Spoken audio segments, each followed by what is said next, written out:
हमने एक बार ऐसा कहा कि महादेव के ऊपर ओम नमः शिवाय कह के जल चढ़ाते हो, उनको ज्यादा आनंद नहीं आता होगा, राम राम राम राम राम कहते।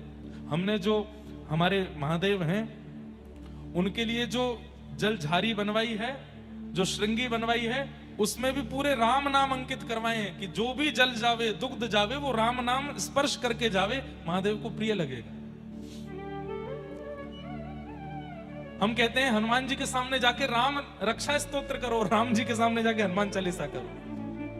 अपने प्रिय की बात सुनने में ज्यादा अच्छा लगता है। अपनी प्रशंसा सुनने में जो प्रसन्न हो वो तो संसारी जीव है, अपने प्रिय की बात सुनने में अच्छा लगता है। तो महादेव से जिसने प्रेम लक्षणा भक्ति के अलावा कुछ भी मांगा उसका नाश हुआ। रावण ने लंका मांगी, कंस ने अमर होने का वरदान मांगा तो भगवान शिव ने धनुष दे दिया, और धनुष देते हुए क्या कहा, नारायण के सिवा कोई तोड़ेगा नहीं और जो तोड़ेगा वो तुझे छोड़ेगा नहीं।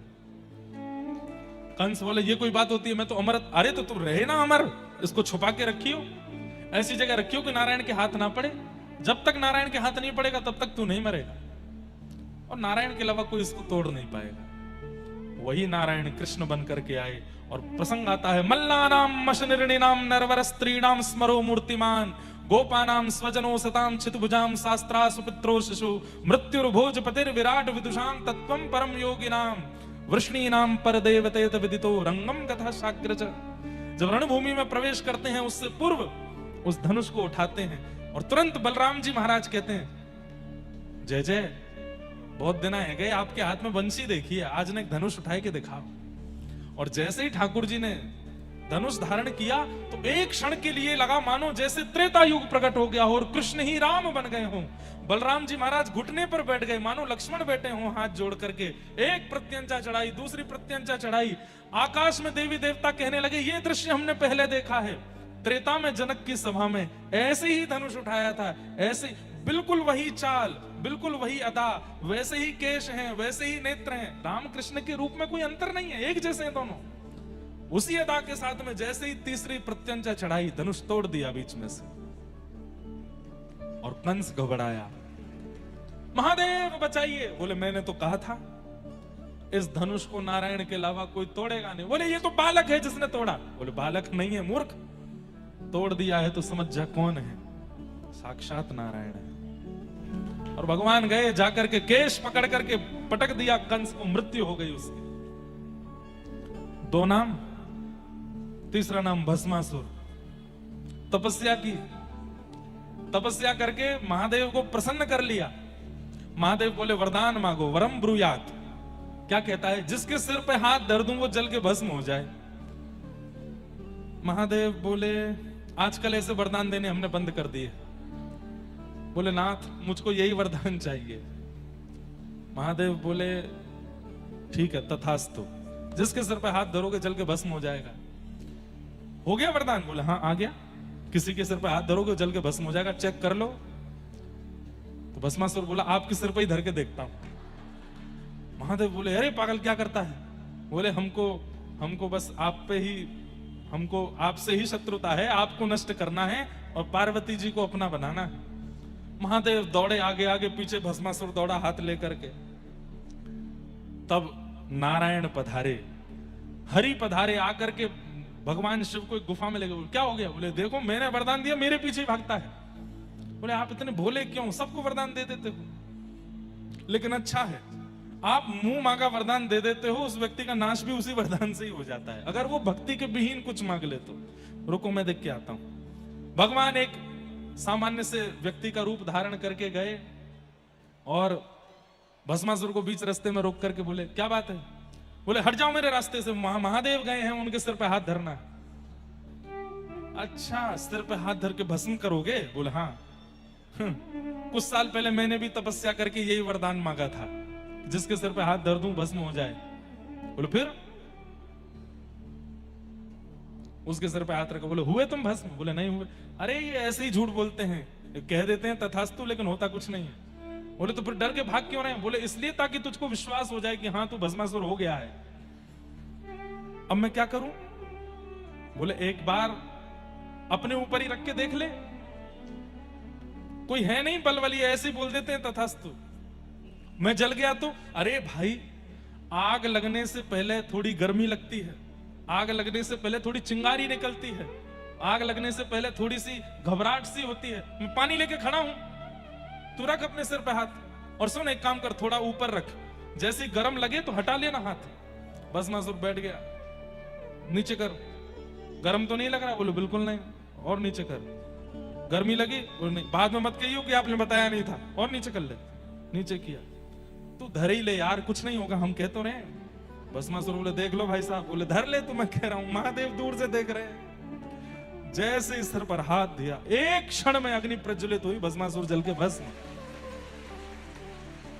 महादेव दौड़ करके आए, प्रभु को हृदय से लगाया, जय हो प्रभु। ठाकुर जी बोले आज के बाद वरदान नहीं देना ऐसे चलते फिरते किसी को। महादेव बोले, ठाकुर जी बोले वैसे मैं सब जानता हूं, ये सब लीला आपने मुझसे मिलने के लिए की है, कि ताकि मैं आऊं और आपको सुख दूं। ये एक दूसरे के बड़े प्रेमी हैं, हरि और हर, ये एक दूसरे से मिलने का बहाना ही ढूंढते रहते हैं। जब शिव महापुराण की कथा होती है ना, तो नारायण सुनते हैं, और जब भागवत की कथा होती है तो महादेव सुनते हैं, उनको प्रिय लगता है। ऐसे प्रेमी। जिसने भी भक्ति विमुख वरदान महादेव से मांगा, उसकी उल्टी गिनती शुरू। इसलिए मत मांगो। हम आपको रोक नहीं रहे हैं कि भैया महादेव हमको पेपर में पास कर देना, महादेव हमको, हमारे एग्जाम आ रहे हैं, हमारे पेन हम धर दे, छुपा देते हैं महादेव से पेन, इसमें शक्ति भर दो, लिखें तो महाराज धारा प्रवाह। महादेव से कृष्ण प्रेम मांगो। भाई जिसके पास जो वस्तु होती है वही तो मांगी जाती है। आप हमसे आकर के कहो कि महाराज जी कोई फिल्मी गाना सुनाओ, कैसे गा दूंगा मैं, मेरे को नहीं आता, मैं कैसे सुनाऊंगा। आप मुझसे कहो कोई कीर्तन सुना दो, तो सुना दूंगा, क्योंकि मेरे पास वो है। अब आप जाकर के किसी हलवाई की दुकान पर मिठाइयां रखी और आप जाके बोलो भैया वो 2 इंच वाला बोल्ट दे दो, थोड़े नट दे दो, पेचकस दे दो, वो गए कहाँ आ गए भाई, मिठाई की दुकान है, रसगुल्ला लो, गुलाब जामुन लो, और क्या मिलता है, हाँ पेठा लो और घेवर लो। ये नट बोल्ट तो मिस्त्री की दुकान पे जाओ। ऐसे ही महादेव से केवल प्रेम मांगिए। मैं आपको विश्वास के साथ कह सकता हूं, नेत्रों के आंसू बंद नहीं होंगे यदि महादेव प्रसन्न हो गए तो। धारा प्रवाह कृष्ण विरह में नेत्र सजल ही रहने वाले हैं सदा। इतना प्रेम है उनके पास, लेकिन कोई प्रेम नहीं मांगता।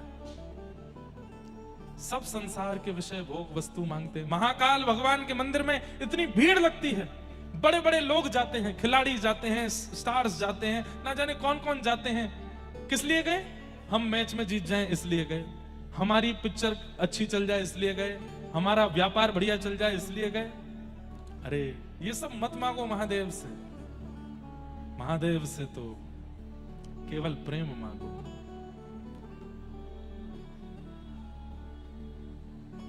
नरसिंह मेहता, पता नहीं क्यों इस कथा में बार बार हमारे जो बल्केश्वर महादेव के सेवाधिकारी हैं, आप भी गुजरात से हैं ना, और नागर ब्राह्मण हैं, नागर ब्राह्मण ही हैं नरसिंह मेहता।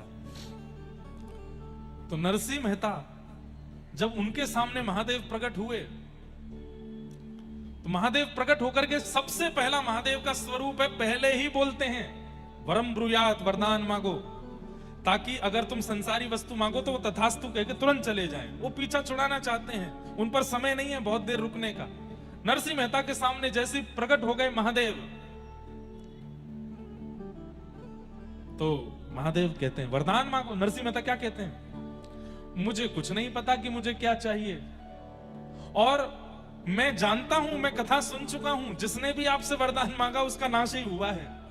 रावण का नाश हुआ, कुंभकर्ण का नाश हुआ, कंस का नाश हुआ, मुझे अपना नाश नहीं कराना। इसलिए मेरे को तो ये वरदान दे दीजिए, आपके हृदय को जो बहुत प्रिय लगता हो वो मुझको दे दीजिए। महादेव के नेत्र खुल गए, अरे वाह ये क्या मांगते हो? बोले हाँ, आपके हृदय को जो बहुत प्रिय लगता हो वो मुझको दो। महादेव बोले तुमने तो फंसा दिया हमको। बोले जय जय, अब कृपा करिए ना, आपके हृदय को जो सबसे प्रिय हो वो मुझको दो। महादेव ने कहा हाथ पकड़ो।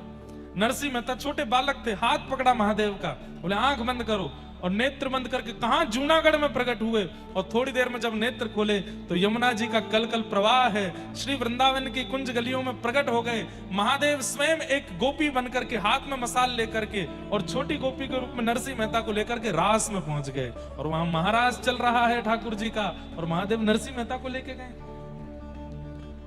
प्रिया प्रियतम के मधुर रास का दर्शन कराया। बंधुओं, कलयुग में, अरे सतयुग त्रेता द्वापर में भी वर्षों वर्षों तक प्रतीक्षा करने पर भी रास का दर्शन नहीं होता। कलयुग में एक क्षण में नरसिंह मेहता ने रास में प्रवेश कर लिया, क्योंकि महादेव की कृपा।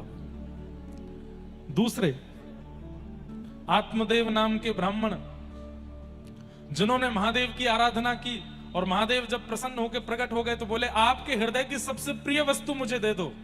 महादेव बोले, भाई ये मत मांगा करो, बाकी जो चाहे मांगा करो। बोले, नहीं अब तो यही चाहिए। तो महादेव बोले, रुको। महादेव गए और श्वेत द्वीप से श्री राधा वल्लभ लाल जी को लेकर के आए, और आत्मदेव ब्राह्मण को प्रदान कर दिया। वृंदावन के श्री राधा वल्लभ लाल ये महादेव ने ही प्रदान किए हैं एक ब्राह्मण को। राधा वल्लभ जी कौन है? ये महादेव के घर के ठाकुर जी, जैसे हमारे घर के ठाकुर जी हैं, सबके घर में लड्डू गोपाल हैं, प्रियालाल हैं, हमारे श्री गिरधर लाल हैं, ऐसे ही महादेव के निज ठाकुर जी हैं श्री राधा वल्लभ लाल, जो वृंदावन में विराजमान है। आत्मदेव ब्राह्मण ने कहा कि अपने हृदय की सबसे प्रिय वस्तु मुझे दो, तो महादेव राधा वल्लभ जी को लेकर प्रकट हो गए और उनको दिया। बाद में फिर कालांतर में भगवान की वंशी के रूप में श्री हितरवंश महाप्रभु आए, और आत्मदेव ब्राह्मण से चित्तावल ग्राम से राधा वल्लभ जी को लेकर के वृंदावन पधारे।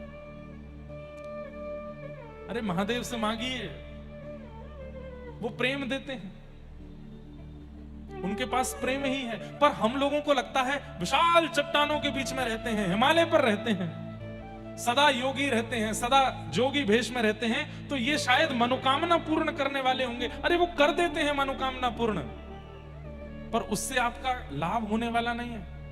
संसार की कोई वस्तु मांगी तो 10-5 साल सुखी रह लोगे, उसके बाद फिर दुखी होना पड़ेगा। इसलिए महादेव से तो अनंत सुख मांग लीजिए, और क्या मांगो? प्रेम मांगो, प्रिया प्रियतम से प्रेम मांगो, श्री कृष्ण से प्रेम मांगो, व्रज से प्रेम मांगो।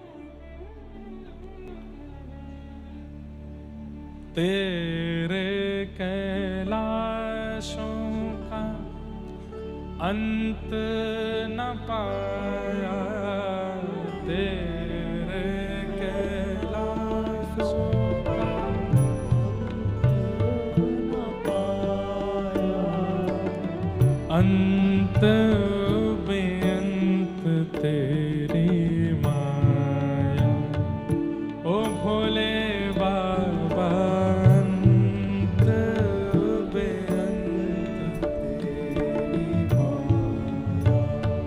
आओ शिव कैलाशों के बस, होली धारों के राजा, शंकर संकट हरणा।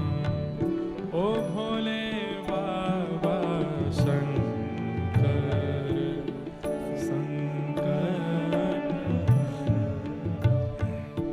आप सब आगरावासी, चारों दिशाओं में महादेव बैठे, नित्य जाया कीजिए उनके पास। बल्केश्वर महादेव प्रणाम किया कीजिए और कहा कीजिए कि वृंदावन से प्रीति बढ़े हमारी, व्रज से प्रेम बढ़े हमारा, ऐसी कृपा करो। ओ शिव कैलाशों के बस, धौली धारों के राजा, शंकर संकट हरणा। ओ भोले बाबा, शंकर संकट।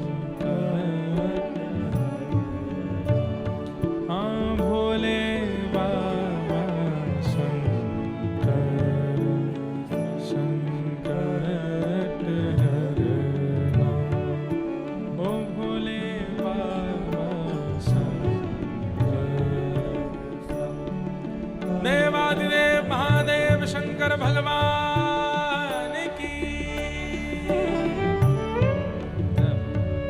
नेत्र बंद करके स्मरण कीजिए महादेव का।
बेल की पत्तियां भांग धतूरा, बेल की पत्तियां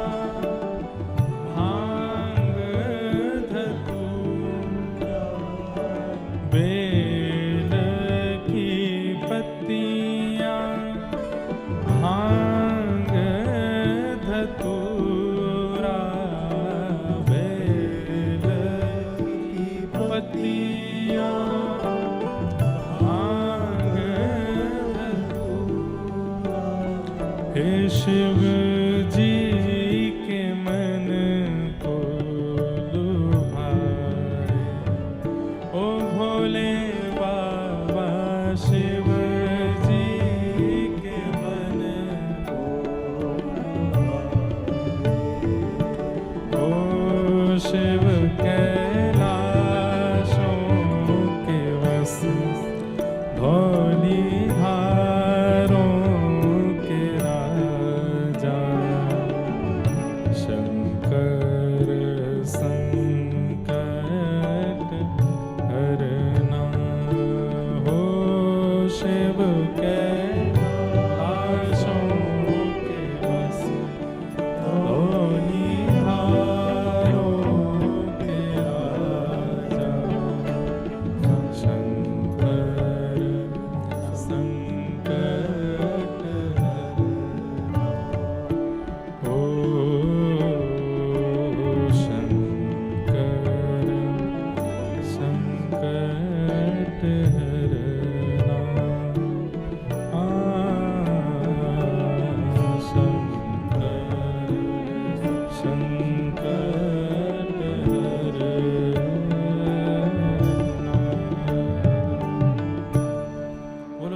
देव महादेव शंकर भगवान की। नमः पार्वती पतये हर हर महादेव। तो ऐसे महादेव जिनकी कृपा सन्निधि से ये कथा हो रही है पुरुषोत्तम मास में, तो महादेव से कुछ और मत मांगिएगा, क्योंकि वस्तु मिल तो जाएगी पर लाभकारी नहीं होगी। मैं ऐसा नहीं कहूंगा कि नाश होगा, पर हाँ ऐसा जरूर है कि कलयुग में भगवान ने नाश करना बंद कर दिया है। व्यक्ति अपने कर्मों से मरता है, इसलिए ठाकुर जी यहां उद्धार नहीं करते, स्वीकार करते हैं। कलयुग में भगवान उद्धार नहीं करते हैं किसी का भी। जैसे सतयुग त्रेता द्वापर में सुदर्शन चक्र घूम रहा है, कभी भगवान की गदा चली जाती है, कभी भगवान बाण मार देते हैं, आदि आदि। कलिकाल में भगवान को हमारे ऊपर दया आती है कि भाई ये बड़े अबोध बालक हैं, इन पर क्या करें, बोले अपने कर्मों से ही मरेंगे। इसलिए यहां नाश नहीं होता, लेकिन हाँ यदि महादेव से कुछ ऐसा मांगा जो प्रेम विहीन है तो उससे बहुत लाभ नहीं होगा। इसलिए महादेव से मांगना है तो प्रेम मांगो, और ठाकुर जी का प्रेम मांगो, वही दे सकते हैं। भीगे देव हैं, 24 घंटा भीगे ही रहते हैं, और भीगे देव के पास जाओगे तो आपको भी भिगो देंगे, प्रेम में भिगो देंगे, भाव में भिगो देंगे। आज यही मेरे चल रहा था कि मैं पहले दिन से बल्केश्वर महादेव के चरणों में आया हूं, पर महादेव को अच्छे से स्मरण नहीं कर पाया। तो हमने कहा आज स्मरण करके ही नंदोत्सव की कथा में चलेंगे।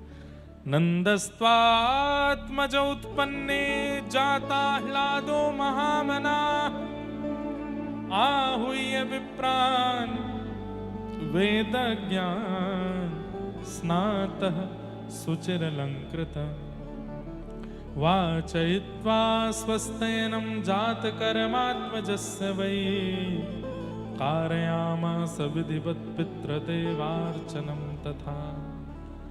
नंद जी के लाला भयो है।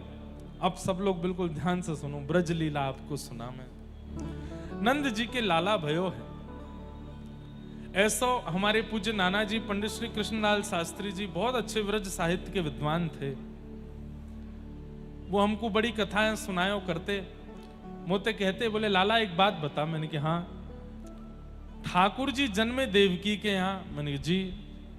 तो फिर यशोदा के यहाँ जावे को ये औचित्य कहो। 11 वर्ष के काजी गए, फिर लौट के वहीं देवकी के पास आए गए।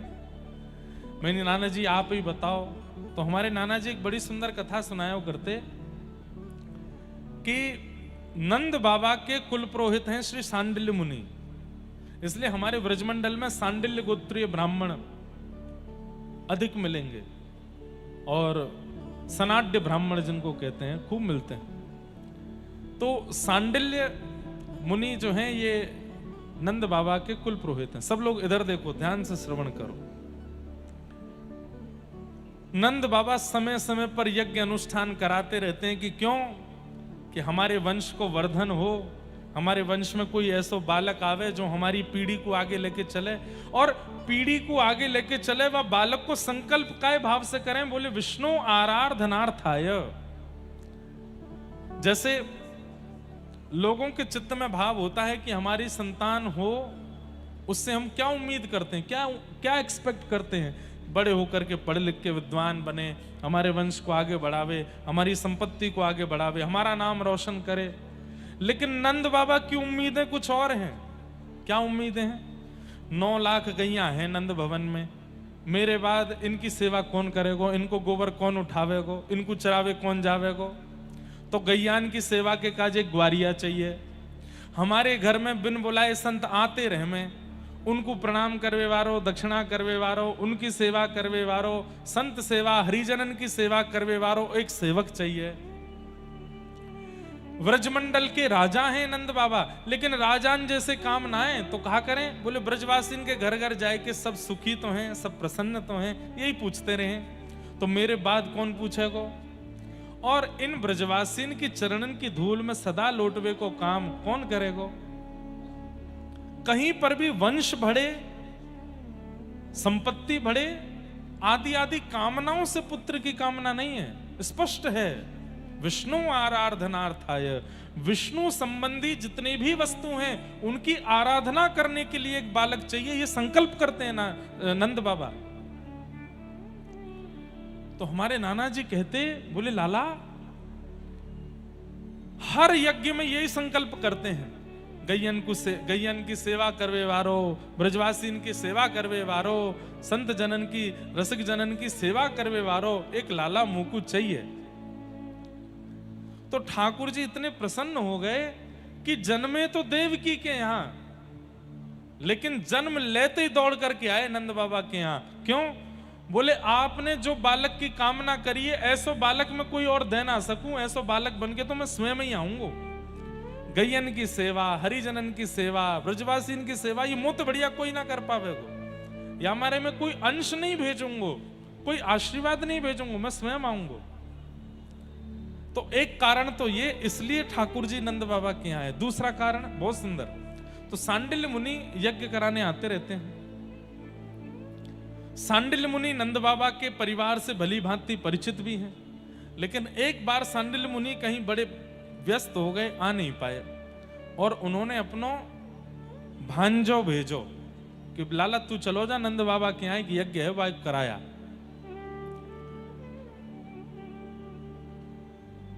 नंद बाबा यशोदा मैया सहित प्रणाम करें, और जैसे ही प्रणाम करें तो यशोदा मैया घूंघट में हैं। अब ये ऐसी भी बात है कि नंद बाबा उम्मीद छोड़ चुके हैं कि अब हमारे लाला होएगा, क्योंकि यशोदा मैया 80 वर्ष की है गई, नंद बाबा भी 80-85 के आसपास के हैं। अब बस ये है कि कोई बात नहीं, यज्ञ करते रहो, अनुष्ठान करते रहो। तो वाह भाव से यज्ञ है। अब संतान के लिए यज्ञ नहीं था, संतान के लिए यज्ञ करनो नंद बाबा ने 10 वर्ष तक छोड़ दियो, क्योंकि अब उनको लगी कि अब शायद नहीं होएगा। तो जब सांडिल मुनि के भांजे आए और नंद बाबा और यशोदा मैया ने जब प्रणाम किया, तो यशोदा मैया घूंघट में है, तो नंद बाबा प्रणाम करके गए। अब नए नए ब्याह करें ना तो एक संग प्रणाम करें, लेकिन जब समय निकल तो चलो जाए ना, तो पति पहले कर जाए, फिर पीछे थोड़ी देर बाद पत्नी आवे वो करे, ऐसा होवे बाद में। नए नए तो संग ही करेंगे सब जगह। तो नंद बाबा प्रणाम करके बैठ गए, बतिया रहे, कुछ बात कर रहे। इतने में यशोदा मैया आई। तो यशोदा मैया 16 श्रृंगार करके हमेशा रहे में और घूंघट में रहे में। जैसे ही आए करके प्रणाम करी तो सांडिल मुनि के भांजे को लगी इनके घर की कोई नई बहू है, और प्रणाम करते ही माने आशीर्वाद दियो, पुत्रवती भव, चिरसौ भाग्यवती भव। यशोदा मैया उनसे तो कुछ नहीं बोली, नंद बाबा तो घूंघट उठाए के बोली, इनते कह दो ऐसो आशीर्वाद ना दियो करें जो है ना सके। तो नंद बाबा सांडिल मुनि के भांजे बोले, कहा कह रही हैं? अरे बाबा जी मेरी घरवारी है। अच्छा आपकी घरवारी है? मुंह को तो लगी कोई नई बहू होगी, मैंने तो ऐसे ही जान के आशीर्वाद दियो। अब हमने प्रतीक्षा तो बहुत करी, यज्ञ भी बहुत किए, लेकिन अब ठाकुर जी की इच्छा ना है तो कोई संतान भई ना है, तो अब हमने वह उम्मीद से यज्ञ करने बंद कर दिए। अब तो बस विष्णु प्रसन्नता के लिए हम करें। लेकिन सांडिल मुनि को भांजो नैष्ठिक ब्राह्मण बोलो, नंद बाबा एक बात सुनो। बोले कहा, मोहते निकरी है पुत्रवती भव, तो पुत्रवती भव होंगी ये। चाहे आपकी कुंडली में संतान नहीं हो, चाहे आपके घर में संतान नहीं हो, पर इनके यहां संतान होएगी होएगी होएगी। बोले ऐसा कैसे, ऐसा क्या? बोले ब्रह्म वाक्यम जनार्दनम, ब्राह्मण को बोलने की देरी होती है, उसको पूरे करने की जिम्मेवारी तो ठाकुर जी की होती है। अब मुंह से निकली है तो पूरी ठाकुर जी करेंगे। मेरे तो मोहते निकर गई कि अब इनके लाला होएगो, अब पूरी करवे की जिम्मेवारी ठाकुर। इसीलिए ब्राह्मणों से कहते हैं, आशीर्वाद दे दो, ने कछु अच्छो बोल जाओ परिवार के लिए। क्यों? ब्राह्मण बोल देते हैं तो ठाकुर जी उसको पूर्ण करने में लग जाते हैं। लेकिन ब्राह्मण कैसे हों? त्रिकाल संध्या करने वाले हों, भागवत जी आदि पुराणों का नित्य पाठ करने वाले हों, ब्राह्मणोचित कर्म करने वाले हों, तो ही ब्राह्मण का आशीर्वाद फलेगा, नहीं तो नहीं फलेगा। इसलिए ब्राह्मणों को भी चाहिए कि अपने ब्राह्मणोचित कर्म किया करें। त्रिकाल नहीं तो 2 काल, 2 काल नहीं तो 1 काल गायत्री संध्या करनी है। तिलक स्वरूप के बिना माथा सूना नहीं रखना है, शिखा सूत्र धारण करने हैं, नित्य गायत्री उपासना तो करनी ही करनी। अगर ब्राह्मण ये नहीं करता तो उसकी वाणी फलती नहीं है।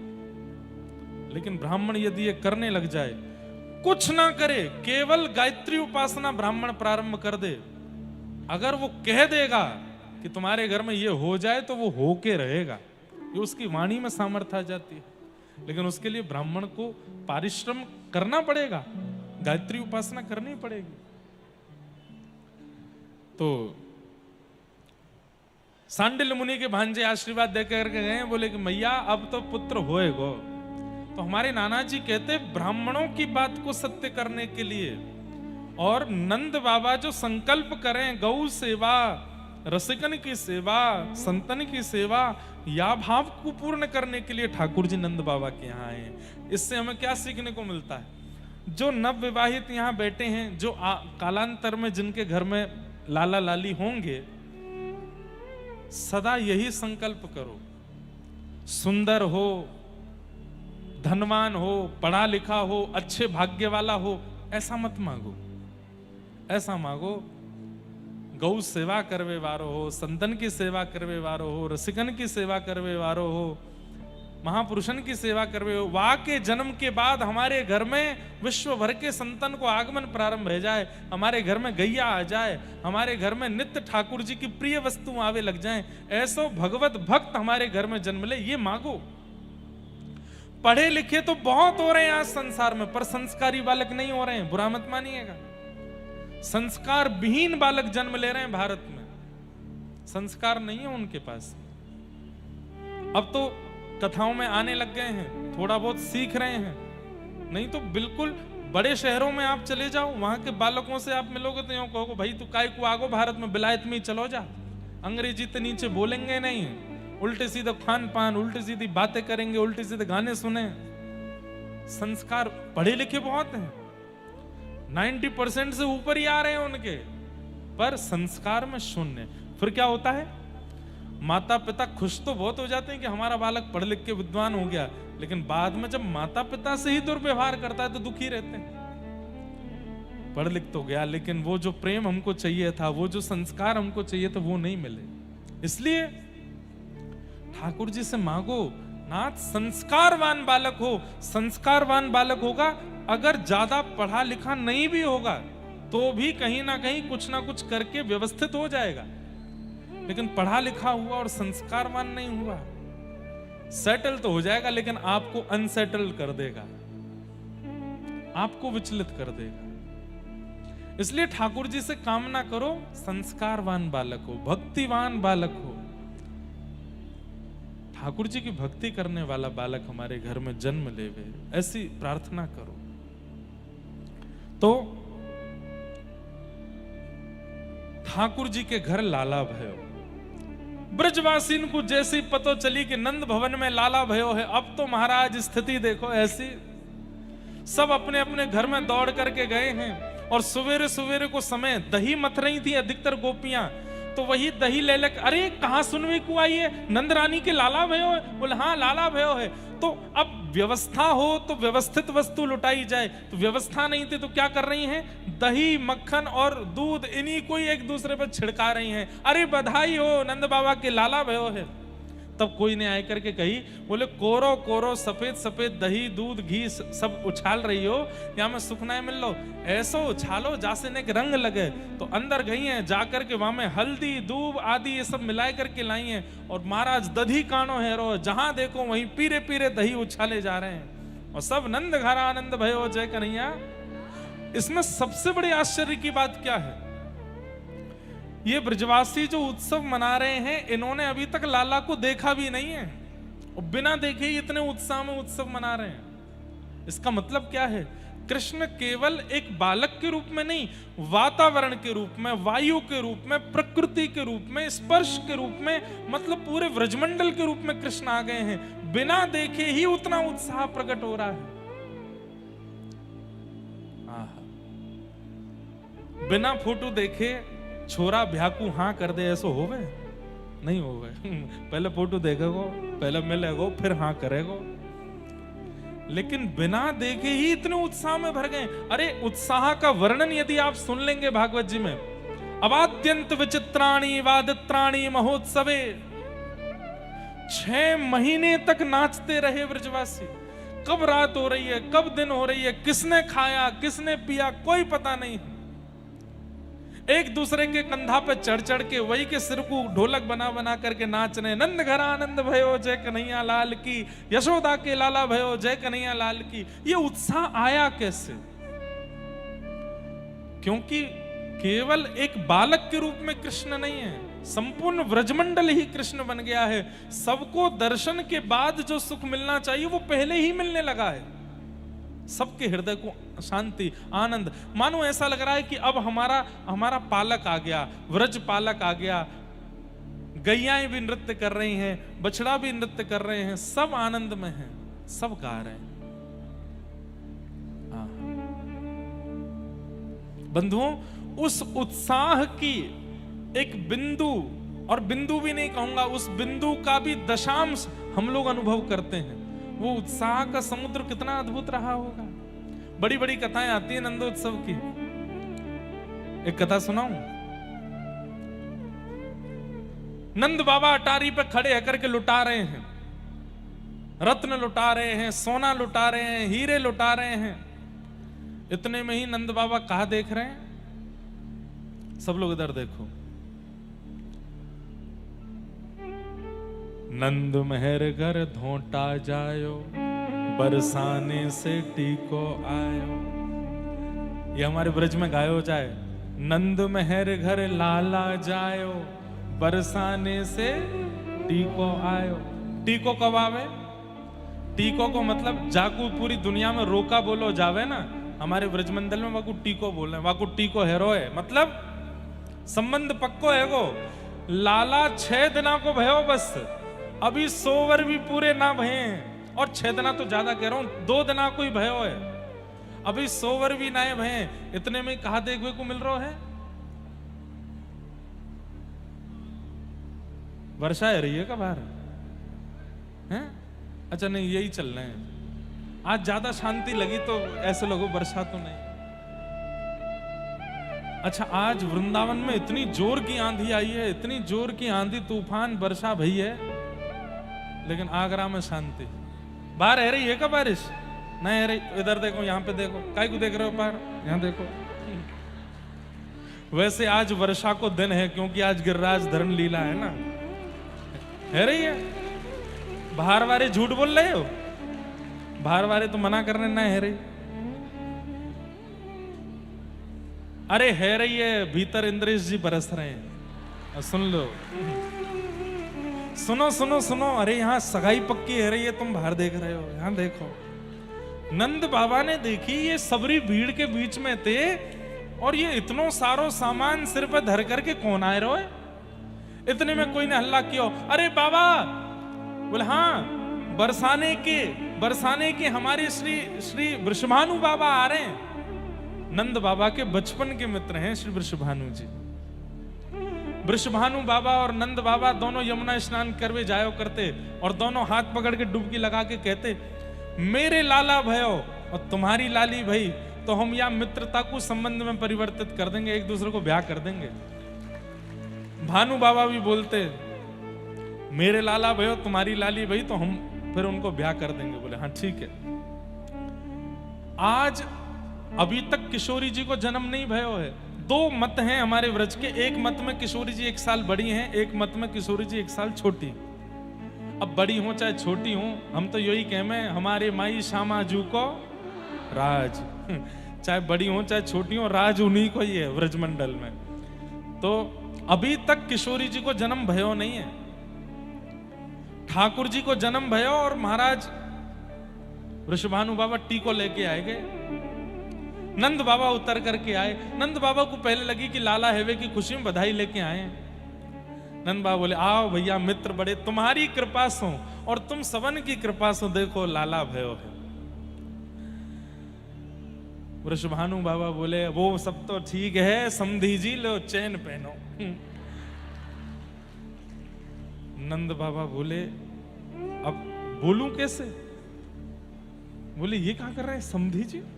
अरे लाला 2 दिना को भयो अभी, और लाला 2 दिना को भयो सो भयो, बात ठीक है, इनके तो लाली है ही ना है, बिना लाली के समधी बनने।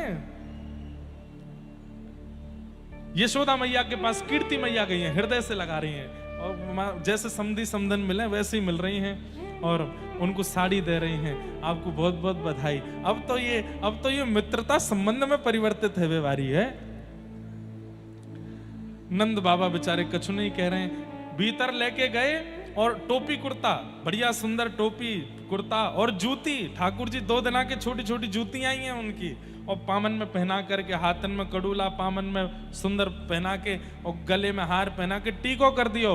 ब्राह्मण देवता पूरा वो कर रहे हैं, मंत्रोच्चारण कर रहे हैं, और नंद बाबा यशोदा मैया खड़े खड़े संकोच में देख रहे हैं, ये है कारो है।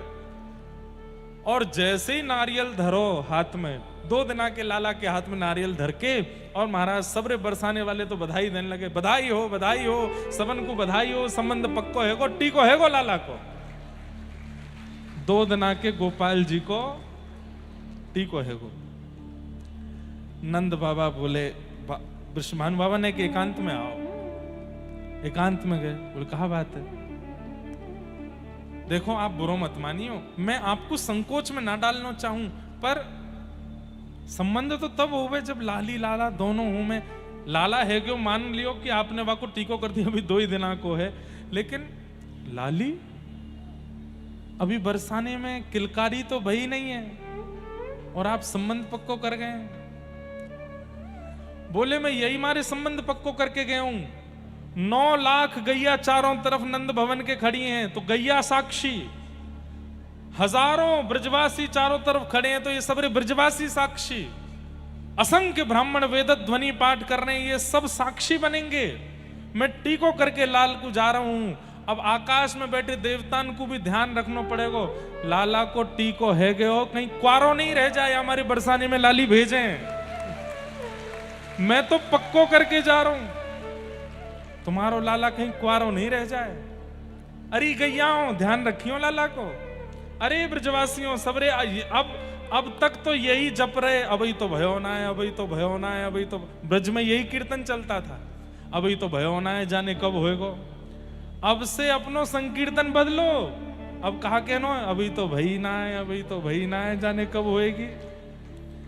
और बोले चाहो कि इतने बरसन में भयो लाला कहीं क्वारो नहीं रह जाए, तो अब यही मंत्र जाप शुरू करो कि बरसाने में छोरी आनी चाहिए। और भैया मैं यही मारे टीको करके जा रहा हूं कि मुझको विश्वास है यमुना जी, गैया और ये सब ब्राह्मण मुझको निराश नहीं करेंगे, बरसाने में तो लाली ही आवेगी। अब तो बस प्रतीक्षा करो।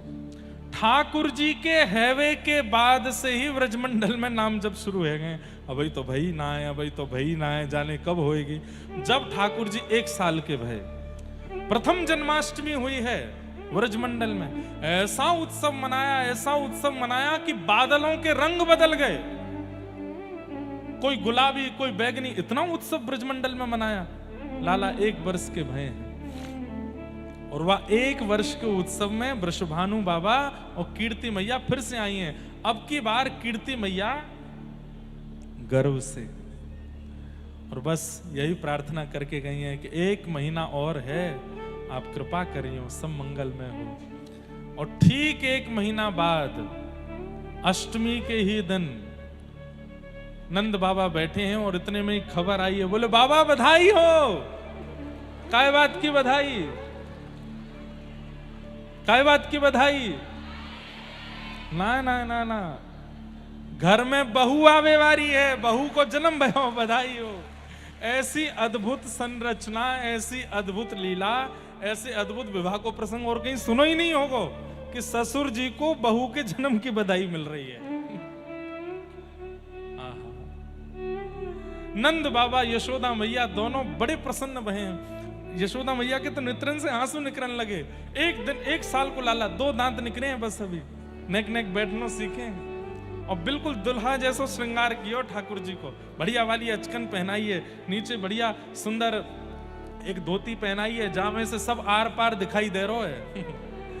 पीत झंगुलिया पहने, लाला पीत झंगुली पहने, जहां में से शाम कांति स्पष्ट दिखाई देवे ठाकुर जी के। गले में बगनखा पहनो है, सिर पर अपने घुंघराले केशन को बांध करके वहां में एक मोती बांध के एक मोर पिछ लगाया है।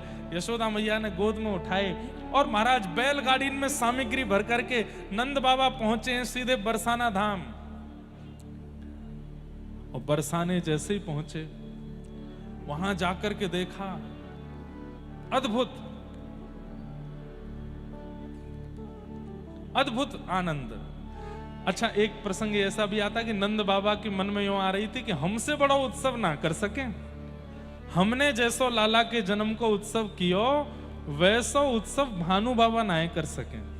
लेकिन जैसे ही बरसाना पहुंचे हैं महाराज, वहां जाकर के जब देखा है, देख करके नंद बाबा की आंख खुली रह गई।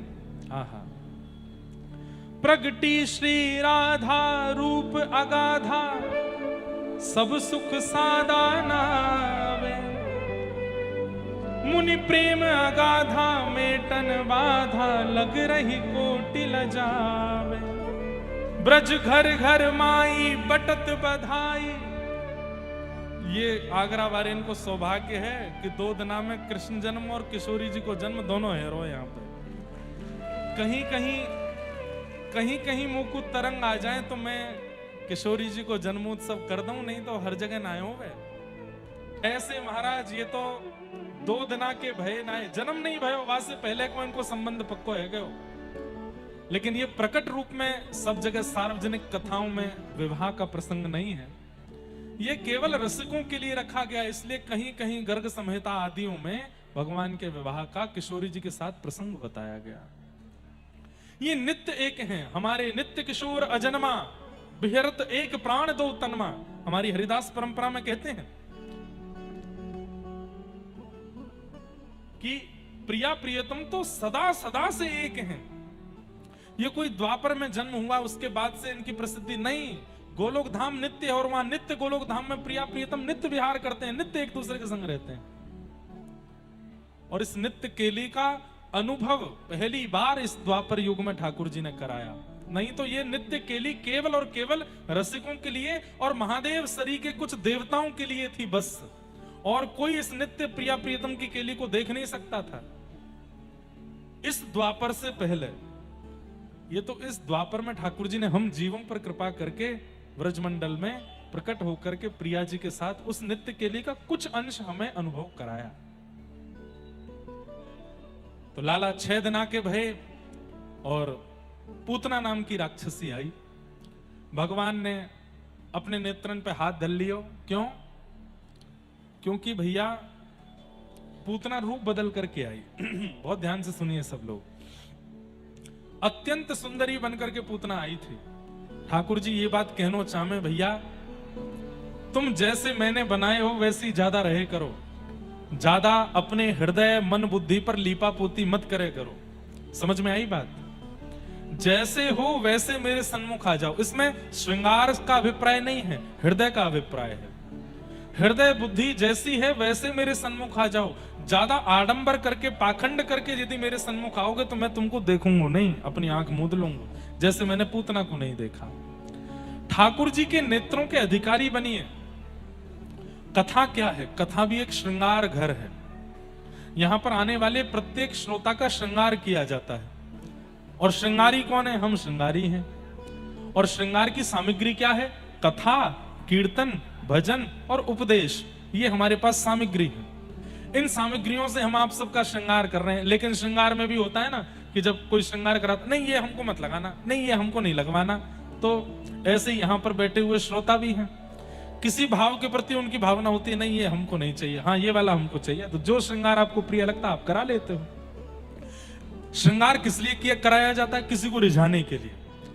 पर यहां हो रहे श्रृंगार से केवल और केवल राधा रमण लाल ही रीझते हैं।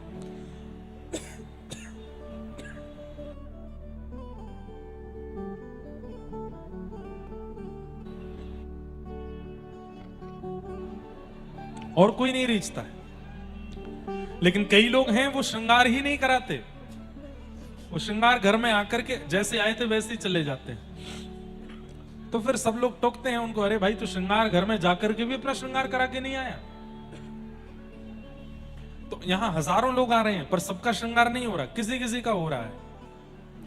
जो तत्व, अच्छा श्रृंगार की भी एक विधा है, सीधे बैठो हिले डोलो मत, तो ही श्रृंगार बढ़िया होता है। लेकिन आप बार बार विचलित होते रहोगे, बार बार अब कोई काजल लगा रहा है आंख में और आप यूं यूं यूं करते जा रहे हो तो क्या होगा? जगन्नाथ जी बन जाओगे, कारे कारे ऐसे आंख है जाएंगे। तो इसलिए कथा का प्रत्येक प्रसंग एक श्रृंगार है। और ये 7 दिन में 7 पेटियां खोल करके श्रृंगार किया जाता है। 7 दिन में जब आपका श्रृंगार युक्त हो जाता है तो 7 दिन बाद आप ठाकुर जी को अपने उस रूप से रिझाने लगते हो। रूप का नहीं होता है, अंतरंग रूप का होता है। उस अंतरंग रूप से अगर ठाकुर जी रीझ गए तो प्राप्त हो जाते हैं। पूतना राक्षसी है पर परम भक्त बनकर के आई है, परम दीन बनकर के आई है। ठाकुर जी को ये पाखंड बिल्कुल प्रिय नहीं। इसलिए भक्तों से हमारा निवेदन है, पाखंड से बचा कीजिए। पाखंड भक्ति के साथ आ जाता है कभी कभी, जब लगता है कि लोग बाग हमसे इंप्रेस हो रहे हैं, लोग बाग हमारी भक्ति हमारी भावना से खुश हो रहे हैं, तो हम फिर उसका आडंबर करने लगते हैं। हमको लगता है किसी ने कुछ ये जो फुसफुस चल रही है इसमें कुछ छिड़का है, सुगंधी तो आई लेकिन हमारे गले में पहुंच गई है। इसलिए बीच बीच में वो अवरोध जैसा हो रहा है। क्या बता रहा था मैं? हाँ, पूतना को भगवान ने नहीं देखा। पूतना को ना देखने का दूसरा कारण क्या है कि पूतना जब व्रजमंडल में आई तो जितने भी लोग कीर्तन कर रहे थे सब कीर्तन छोड़ के उसको देखने लग गए। इतनी सुंदर बन के आई। इसका मतलब हरि भजन परायण, हरि भक्त परायण लोगों का जो ध्यान भंग करता है उसको ठाकुर जी नहीं देखते हैं। जो कथा से आपको विमुख कर रहा है, भजन से विमुख कर रहा है, भक्ति से विमुख कर रहा है, नाम जप से विमुख कर रहा है, उसको ठाकुर जी फिर देखते नहीं है। क्यों? तेरे कारण मेरे भक्तों का भजन छूट रहा है, तुझे मैं नहीं देखूंगा। दूसरा कारण पूतना को ना देखने का। यह बहुत बड़ा दुर्भाग्य है कि ठाकुर जी के इतने समीप जाकर के भी पूतना भगवान के नेत्रों की अधिकारिणी नहीं बन पाई। भगवान गोद में गए, उसके पयोधर का पान किया और जैसे ही उसके प्राणों को पीने लगे, प्राणी समम रोष समन्वितो पिबत, यशोदा मैया कहीं बाहर चली गई थी। पीते पीते भगवान ने जैसे उसके प्राण पिए, विशाल रूप धारण कर लिया। सामुंच मुंचाल मित प्रभाषणी, बालक छोड़ चिल्लाने लगी। ठाकुर जी बोले या तो मैं आसानी तो पकड़ू ना हूं और एक बार जाकू पकड़ लूं फिर वाको ठिकाने लगा के छोड़ू। मौसी जी रो मत। 6 दिन के बालक जब बोलने लगे, पूतना बोली अरे बालक बोलता है, छोटा सा बालक बोलता है। और भगवान ने जैसे ही प्राण पिए पूतना का वध हो गया। बोलो पूतना मर्दन भगवान की। 6 दिन के ठाकुर जी ने पूतना का वध किया। एक बहुत सुंदर कारण हमारे पूज्य पिताजी बताते हैं कि ठाकुर जी ने नेत्र बंद करके महादेव को याद किया। क्यों? महादेव, हम तो दूध घी दही मक्खन पीवे खावे आए हैं, पर ये मौसी देखो हमको जन्म लेते विष पिवावे आई है। अब विष पीवे को अधिकार और विष पीवे का अभ्यास हमारे पास तो है नहीं, इसलिए हे महादेव आप मेरे कंठ में आकर के बैठ जाओ और मैं जैसे ही आपको पयोधर पीऊंगो, वह पयोधर में से जितनों भी विष तत्व है वो आप पी लियो, दूध में पी जाऊंगो। या हमारे ठाकुर जी ने महादेव को स्मरण किया। अद्भुत लीलाएं हैं ठाकुर जी की। पूतना का वध किया, जोर की आवाज हुई, ब्रजवासी बोले कहां भयो? तो जाके देखी नंद भवन की पीछे की दीवार टूटी पड़ी हो, विशाल विकराल पूतना पड़ी है। सब लोग पहले नंद भवन के भीतर गए, लाला कहां है? ना पलना में है, ना बिस्तर पे, ना यशोदा मैया के पास। जैसे ही सबने झांक करके देखी तो पूतना के ऊपर ठाकुर जी लेटे। दौड़ करके सबने ऊपर से ठाकुर जी उठाए। अब इसमें भी हमारे नाना जी बड़ी सुंदर बात बताते, बोले लाला ठाकुर जी की, जैसे मैंने एक प्रश्न किया था ठाकुर जी राक्षसों को प्रधानता देते हैं कि भक्तों को? बताओ, भक्तों को। सब यही उत्तर दोगे। तो फिर पूतना के लिए वीवीआईपी ट्रीटमेंट, उसको अंदर तक बुला लिया, पलना तक आ गई, वो उसकी गोद में भी चले गए और जो सुख किसी को नहीं दिया उसका पयोधर भी पी लिया। क्यों? तो ये मैंने प्रश्न नाना जी से किया, तो हमारे नाना जी ने इतना सुंदर उत्तर दिया कि आप सुन के आनंदित हो जाओगे। हमारे नाना जी बोले लाला देख, ठाकुर जी जब प्रकट भये तो 6 दिना के अंदर लगभग ब्रजवासी ने लाला के दर्शन कर लिए, लाइन लगा के सबने देख लिए। गुस्सा है गई कौन? गौशाला की सबरी गैया। बोले जबरदस्ती अपना नाम धर रखो गौ ब्राह्मण प्रतिपालक श्री कृष्ण। अरे काय बात के गौ ब्राह्मण प्रतिपालक? 6 दिन है गए जन्म लिए और अभी तक गौशाला में हमको दर्शन देवे नहीं आए हैं। हम गैया हैं, हमारे खुर हैं, 4 पांव में, हमको कोई भीतर नंद भवन में तो लेके जावे को नहीं। हम यहाँ बंदी भई हैं गौशाला में और चारों धर दियो गए और ये चराती रहो और दूध निकाल के लाला को अभिषेक करती रहो। काय बात को करें? लाला अनेक नेत्रन को तो दिखे, एक बार आके हमारा स्पर्श कर जाए, कहा बुराई है? अरे हमारे काजे पृथ्वी पर आयो तो हमते आके मिलना चाहिए सबसे पहले। सो ठाकुर जी के पास ये पुकार गैयान की पहुंच गई। ठाकुर जी बोले अभी मैं 6 दिना को हूं, कहीं चल के बाहर आ गया तो सब ब्रजवासी डर के भाग जाएंगे। 6 दिना को लाला चलन लगो। सामर्थ्य तो पूरी है मुंह में, लेकिन मुंह को पूर्ण रूपेण लाला जैसी लीला करनी है तो मैं चलूंगा नहीं, फिरूंगा नहीं, लेकिन गैयान को दर्शन कैसे दूं? तो ठाकुर जी बोले रुक जाओ, एक लंबी नसैनी मंगाऊंगा। भाई नसैनी समझे? एक लंबी सीढ़ी मंगाऊं, बापे चढ़ के तुम सबन को दर्शन कराऊंगा। बोले कैसे? तो 6 दिना के ठाकुर जी ने पूतना को इतनो वीवीआईपी ट्रीटमेंट दियो, भीतर तक बुलाए लगे। क्योंकि ठाकुर जी जानते हैं कि अपने रूप में आएगी तो ये लंबी हो जाएगी और या के पयोधर पर लटको लटको मैं भी ऊपर पहुंच जाऊंगा तो सबरी गैयान को मेरो दर्शन है जाएगो। जितनी गैया हैं सब मेरो दर्शन कर लेंगे। गैया लगे अति प्यारी जग पालन हारी, गैया लगे। बहुत प्रिय लगती है ठाकुर जी को गैया। और गैयान को दर्शन देवे के काजे ठाकुर जी ने पूतना को माध्यम बनायो। इसलिए कहीं भी किसी भी लीला में किसी राक्षस को प्रधानता ठाकुर जी दे रहे नहीं, अंतरंग रूप से किसी ना किसी भक्त के ऊपर कृपा कर रहे हैं। उसके द्वारा भी भक्तों के लिए ही आए हैं वो। जैसे ही पूतना के ऊपर से ठाकुर जी उठाए तो गैया व्याकुल है गई। ठाकुर जी को दूर से देखो है, इच्छा मन में है लगी कि हम पास से न देख लें। सो ठाकुर जी ने एक और लीला कर दी। कैसे?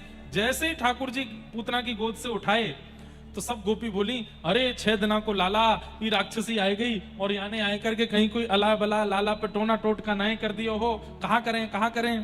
तो सबरी ब्रजवासी गोपी बोली, लाला को लेके गौशाला चलो, गौमूत्र से स्नान करामेंगी, गौ गोबर या के अंगन पे लगामेंगी और गैया की पूंछते या को झाड़ो लगा देंगी। सोई सबरी अला बला निकल जाएंगी। ठाकुर जी मंद मंद मुस्कुरा रहे हैं, अब तो खुश हो गैया हूं, तुम्हारे पास ही आ रहा हूं। सोई सबरी गोपी लेकर के ठाकुर जी को गौशाला गई। गौमूत्रेण स्नापित्वा पुनर्गौरज सार्वकम। गौमूत्र से ठाकुर जी को स्नान कराया। रक्षाम चक्रुश्च सक्रता द्वादशांगे सुनाम भी। भगवान को गैया की पूंछ से झाड़ा लगाया। ये एक ये टोना टोटका नहीं है। ठाकुर जी की अलावला को दूर करने के लिए यशोदा मैया का एक उपचार है। आज की माताएं भी कर सकती हैं। देसी गैया जहां विराजती हो, बालक बहुत रो रहा हो, बहुत विचित्र बेचैन हो रहा हो, समझ ना आ रहा हो क्या दिक्कत है, ले जाओ गैया के पास, बैठ जाओ बालक को गोद में लेके। थोड़ी देर जो आपको स्तुति आती है वो स्तुति गैया के सामने बैठ के गाओ और गैया की पूंछ से अपने बालक को झाड़ा लगाओ।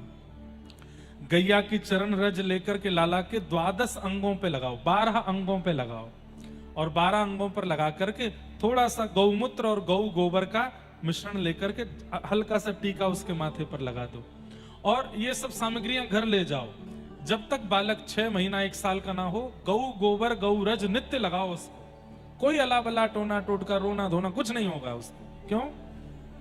क्योंकि यही उपचार व्रजपालक ठाकुर जी के लिए यशोदा मैया करती हैं। आपके लाला तो नेक्से से हैं, एक घर के पालक हैं, तो उनको कर दो। गौशाला। गैया जानवर नहीं है, गैया पशु नहीं है, गैया तो भगवान की वैद्य है। जैसे हमारे वैद्य डॉक्टर हैं, ऐसे भगवान की वैद्य है गैया। उसकी सब सामग्री वैद्य के समान है, औषधि के समान है। इसलिए अपने अपने बालकों को कम से कम 5 साल तक बालकों का जन्मदिन गौशाला में ही मनाना चाहिए, गैयाओं के बीच में ही मनाना चाहिए। आप कहेंगे महाराज जी 5 साल ही क्यों, जीवन भर मनाओ, उससे बढ़िया तो कुछ हो ही नहीं। हमारे लाल जी जन्माष्टमी उत्सव करके शाम के समय वृंदावन में भक्तिपद गौकुलम है, लाल जी की गौशाला, वहां जाते हैं और गैयान के बीच में बैठते हैं। गैया उनको चाटती हैं, गैया उनको प्रेम से, खूब हम कुछ छेड़ते भी नहीं, कभी कभी गिरा दें लाल जी को, बढ़िया प्रेम से गैयाओं के बीच में लाल जी रहते हैं, बहुत आनंद करते हैं। होली खेलने ठाकुर जी गैयाओं के पास जाते हैं। 2 नियम हैं उनके ठाकुर जी के। एक तो 3 नियम है, गोपाष्टमी, जन्माष्टमी और होली। 3 दिन लाल जी गौशाला जाते हैं, गैयाओं के बीच में ही रहते हैं। इसलिए अपने अपने बालकों को भी गौशाला ले जाया करो। इस प्रकार भगवान ने पूतना का वध किया। आगे भगवान का पलना महोत्सव हुआ और इसी बीच करवट महोत्सव मना। पहली करवट ली लाल जी ने 3 महीना के जब भये। करवट लेते ही पूरे ब्रजमंडल में नगाड़े बजन लगे, लाला ने करवट ले ली, लाला ने करवट ले ली, बधाई हो। ब्रजवासी इकट्ठे है गए। लाल जी को मैया ले जाकर के एकांत में बैलगाड़ी के नीचे कपड़ा को झूला बना के वहां में सुवाए दें। इतने ब्रजवासी आ गए, लाला को छेड़े, चैन ते सो जाएगो। लाल जी जैसे थोड़ी देर झूलते झूलते सोए, यशोदा मैया उठ के वहां से चली गई। लाल जी ने तुरंत आंख खोल करके देखी, अच्छा मैया, बड़े बड़े योगी तपी जपीन को मैं मिलूं ना हूं और तो पे कृपा करके मैं तेरे पास आया, तुम को अकेलो छोड़ के चली गई। ठाकुर जी कभी नहीं चाहते कि हम उनसे दूर जाएं, सदा उनके पास रहें, ये उनको अति प्रिय लगता है। हर किसी के लिए नहीं। जो प्रेम लक्षण भक्ति करते हैं उनको ठाकुर जी कभी नहीं चाहते कि ये मुझसे दूर जाएं। कई लोग वृंदावन से वापस आने में जब रोते हैं ना, वो नहीं रो रहे हैं, ठाकुर जी भावुक हो रहे हैं। ठाकुर जी कह रहे हैं मत जाओ, यहीं रह जाओ, हमारे पास ही रह जाओ, हमसे दूर मत जाओ। बहुत प्रिय लगता है ठाकुर जी को अपने भक्तों को देखते रहना। रोज नए नए वस्त्र पहन के श्रृंगार करके टिपटॉप बन के तैयार होते हैं बिहारी जी, राधा वल्लभ जी, राधा रमन जी। किसके लिए? आप सबको देखने के लिए। अरे हम लोगों में भी आलस्य आ जाता है तो पुराने वस्त्र दोबारा पहन लेते हैं। हमारे ठाकुर जी पुराने वस्त्र कभी नहीं पहनते, रोज नए वस्त्र पहनते। क्यों? आज मेरा वो एक सेवक आरो है, वाकू दर्शन देनो हमको। कितना प्रेम करते हैं ठाकुर जी, बहुत प्रेम करते हैं। इसलिए उनके प्रेम को स्वीकार किया करो।